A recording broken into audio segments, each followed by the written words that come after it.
BSP इस बार पूरी ताकत के साथ चुनाव लड़ रही है और सरकार बनाने की लड़ रही है। ये नहीं कि 2 4 6 एमएलए की लड़ाई लड़ रहे हैं। हम यहाँ चाह रहे हैं, इतनी ताकत चाहते हैं कि बिना हमारे किसी सरकार ना बने, और जब हमारी ताकत बन जाए तो वो दूसरी पार्टियां हमारे कंडीशन पे वो हमको समर्थन देने का काम करें। ये बहुजन समाज पार्टी से तमाम नेतागण पार्टी छोड़ करके कहीं बीजेपी कहीं कांग्रेस में भागते थे, लेकिन इस बार उल्टा हुआ कि तमाम बीजेपी के और कांग्रेस के लोग पार्टी छोड़ करके पार्टी में लाइन लगाकर पार्टी को ज्वाइन किया है। और बीएसपी साथियों जय भीम, मैं हूं पराग महेंद्र। आप देख रहे हैं नेशनल चौपाल। मध्य प्रदेश में चुनाव चल रहे हैं और इसी के मद्देनजर रखते हुए तमाम पार्टियां अपनी दावेदारी पेश कर रही है।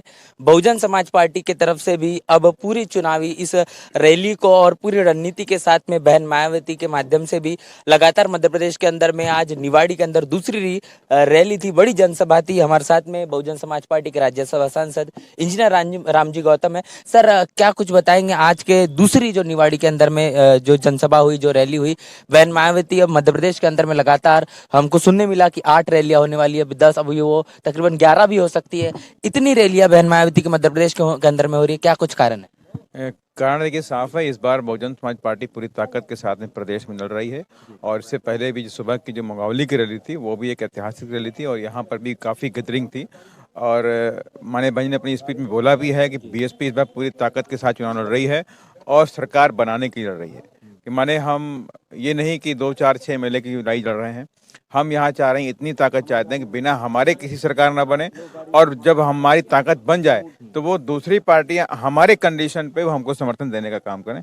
इस मुहिम को लेकर के बहुजन समाज पार्टी के कार्यकर्ताओं ने, बहुजन समाज पार्टी के वरिष्ठ नेतागणों ने पूरी मेहनत के साथ में, पूरी शिद्दत के साथ में 5 साल काम किया है। तब जाके आज ये जो कारवां आपने देखा भी है, पूरे प्रदेश के अंदर एक लहर सी आपको दिखाई पड़ रही कि आज सभी लोग बीएसपी की बात कर रहे हैं। विरोधी पार्टी के लोग भी बीएसपी के बारे में बात कर रहे हैं कि अरे ऐसा क्या हो गया, अचानक नई पर पार्टी शुरू हो गई। कि बहुजन समाज पार्टी से तमाम नेतागण पार्टी छोड़ करके कहीं बीजेपी कहीं कांग्रेस में भागते थे, लेकिन इस बार उल्टा हुआ कि तमाम बीजेपी के और कांग्रेस के लोग पार्टी छोड़ करके पार्टी में लाइन लगाकर पार्टी को ज्वाइन किया है। और बीएसपी की जो विचारधारा है, माने बहन जी की विचारधारा में आशा प्रकट की है। और हमारा साफ संदेश है कि इस बार सत्ता हाथों में लेकर के यहाँ जो अत्याचार हो रहा है, यहाँ दलितों के ऊपर जो अत्याचार होता है, आदिवासी पे जो अत्याचार होता है, पिछड़ों गरीबों के साथ में जो अत्याचार होता है, उस अत्याचार को खत्म करेंगे। और एक बड़े पैमाने पर बुंदेलखंड से पलायन होता है। लोग रोजी रोटी के एवज में दूर दूर अपने घर बार को छोड़ करके, अपने बूढ़े माँ बाप को छोड़ करके दूर से दूर जा करके बेचारे काम करते हैं। जब सरकार बनाएंगे तो उनके लिए हम अलग से कोई ना कोई काम करेंगे। ये निश्चित तौर से जैसे बीएसपी सत्ता में आएगी, पलायन पूरी तरह से रोक दिया जाएगा। और हम इस बात को चैलेंज के रूप में लेंगे कि यहाँ पे शिक्षा को भी फ्री करेंगे, स्वास्थ्य को, शिक्षा जो सिस्टम पूरा है वो फ्री करेंगे, नौकरी का सिस्टम वो भी फ्री करेंगे। जिस तरह से आदरणीय बहन जी ने करीब करीब 60 लाख लोगों को उत्तर प्रदेश के अंदर सरकारी नौकरी देने का काम किया है, उसी तर्ज पर मध्य प्रदेश के अंदर जो 30 लाख नौकरियां हैं, उन 30 लाख नौकरियों को भरने का भी काम करेंगे। सर, जिस तरीके से मध्य प्रदेश के अंदर में कांग्रेस भी अपनी दावेदारी पेश कर रही है, यहाँ तक कि कांग्रेस के और माध्यम से राहुल गांधी जी की तरफ से एक बात कही गई थी कि जिसकी जितनी संख्या बारी उसकी उतनी भागीदारी। ये बात अब कांग्रेस को कहना क्यों आवश्यक पड़ रहा है? किस तरीके की बातें हो रही? उनको लग गया कि बहुजन समाज पार्टी का जो नारा है, जो माननीय श्री कांशीराम साहब ने दिया था, जिसकी जितनी संख्या बारी उसकी उतनी भागीदारी, उसकी हिस्सेदारी, तो ये नारा माननीय श्री कांशीराम साहब ने दिया था। उस नारे को लेकर के बहुजन समाज पार्टी पूरे देश में काम करती है। और ये नारा फलीभूत होता नजर आ रहा है मध्य प्रदेश के अंदर, फलीभूत होता नजर आ रहा है छत्तीसगढ़ के अंदर, और फलीभूत होता नजर आ रहा है तेलंगाना और राजस्थान के अंदर। तो कहीं ना कहीं से जो विरोधी पार्टियां डरी हुई हैं और जो दलितों के वोट के ऊपर आन्वित करती है कांग्रेस, उसको लग रहा है कि अगर ये दलित समाज के लोग जाग गए और इन लोगों ने अपनी भागीदारी, हिस्सेदारी को समझ लिया, तो ये पूरे देश के अंदर ये लहर फैल जाएगी और कांग्रेस को बाहर जाना पड़ जाएगा, बीएसपी सत्ता में आ जाएगी। तो बीएसपी को सत्ता में रोकने के लिए तमाम तरह के प्रलोभन, तमाम तरह के वादे, तमाम तरह की फ्री चीजें देने की भी बात करते हैं। लेकिन बीएसपी इन सब चीजों को दरकिनार करते हुए बात साफ साफ कहती है कि हम जब सत्ता में आएंगे तो बाबा साहब के संविधान को लागू कर देंगे। बाबा साहब के संविधान को लागू होते ही देश के अंदर अत्याचार खत्म हो जाएगा, भुखमरी खत्म हो जाएगी, गरीबी खत्म हो जाएगी, अशिक्षा खत्म हो जाएगा, भाईचारा व्याप्त हो जाएगा। तो हम उस बात को लेकर आज भी कटिबद्ध हैं और पूरी तरह से उसको काम करने का भी काम करेंगे। और इस बार कांग्रेस और बीजेपी को मध्य प्रदेश में हम कह सकते हैं कि लोहे के चने चबाने में मजबूर कर देंगे। मध्य प्रदेश के अंदर में एक माहौल देखा जाता है या फिर एक बहुत बड़ा तबका जो दलित और आदिवासी का है वो कांग्रेस को वोट करने का काम करता है। बहन मायावती ने भी आज के अपने तमाम भाषण और संबोधन के दौरान कांग्रेस को लेकर तमाम बड़ी बातें की है। क्या ऐसा अभी रणनीतियां बसपा की तरफ से होगी कि तमाम जो वोट बैंक है वो बसपा की ओर आ सकता है? रणनीति साफ है। देखिए, पहली बात, जो हमारा 5 साल हमने पार्टी का काम किया, जो हमारे कार्यकर्ताओं ने काम किया, हर विधानसभा में जाकर सम्मेलन किए हैं, बूथ कमेटी से लेकर फॉर्मेशन, गांव में गांव चलो अभियान चलाया गया, साइकिल यात्रा निकाली गई, बूथ मेरा मजबूत किया गया। इस पार्टियां हैं जो हमेशा बहुजन समाज के लोगों को धोखा देने का काम करती हैं।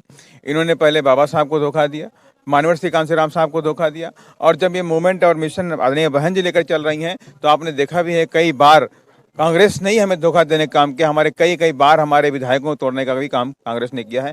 तो इसलिए हम सब लोगों ने तय कर लिया कि कांग्रेस को हम सत्ता में नहीं आने देंगे और बीजेपी को भी सत्ता में आने नहीं देंगे। सत्ता की चाबी हम अपने आप में हाथों में ले करके फिर इन्हें मजबूर करेंगे कि आप हमें समर्थन करें।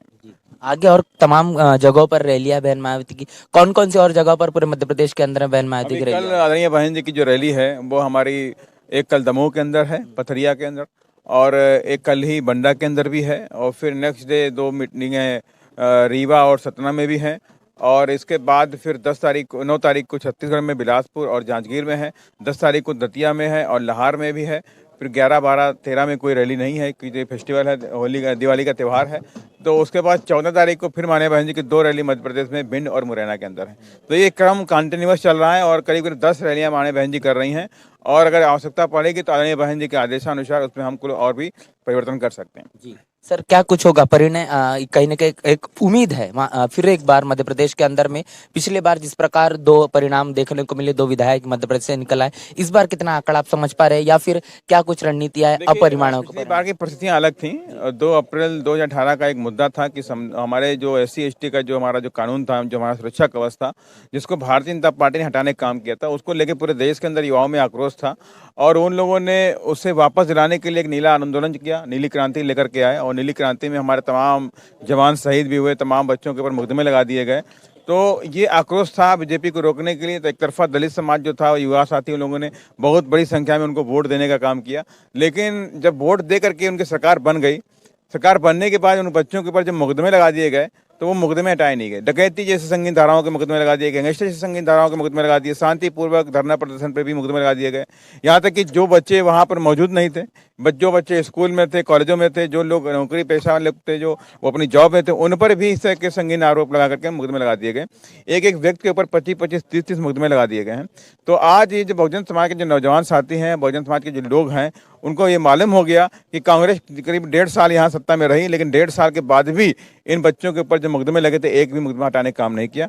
तो इनके ऊपर जो विश्वास था पूरी तरह खत्म हो गया। उनको लगता है कि एकमात्र उनकी जो पार्टी है जो उनके सुख, दुख और दर्द में उनके साथ रहती है, जो उनके दुख को जानती भी है और उनके लिए संघर्ष करती है, चाहे सड़क से लेकर संसद तक की बात होती है, संघर्ष करने की बात होती है, तो एकमात्र पार्टी उनकी अपनी पार्टी बहुजन समाज पार्टी संघर्ष करती है। आज नौजवान पूरी तरह से बहुजन समाज पार्टी के साथ में आ चुके हैं और ये जरूर है कि बहुजन समाज पार्टी को रोकने के लिए तमाम तरह के विरोधी हथकंडे भी अपना रहे हैं, लेकिन ये बहुजन समाज के लोग बाबा साहब के मानने वाले लोग हैं, मानवर साहब, कांसीराम साहब के मानने वाले लोग हैं। ये इस बार बीएसपी को सत्ता की चाबी दिला करके रहेंगे।